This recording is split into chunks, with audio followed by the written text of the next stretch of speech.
નમસ્કાર દર્શક મિત્રો, મિરર ઓફ ધી વર્લ્ડમાં આપ સૌનું હાર્દિક સ્વાગત છે। મુંબઈના તિલકનગર પોલીસ સ્ટેશન ઠગાઈના ગુનામાં નાસ્તા ફરતા વોન્ટેડ આરોપીને ઝડપી પાડી વડોદરા શહેર એસઓજીની ટીમ। SOG police inspector VS Patel સાહેબ સેનાઓએ શહેર વિસ્તારમાં સતત પેટ્રોલિંગ રાખી પેડલરો અને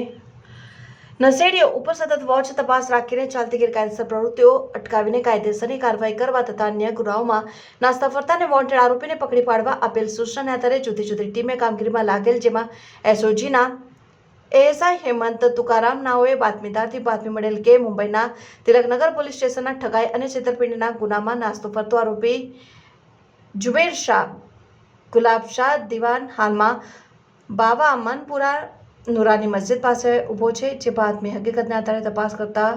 તે મળી આવેલ અને તેની પૂછપરછ કરી આગળની કાયદેસરની કાર્યવાહી હાથ ધરાયેલ।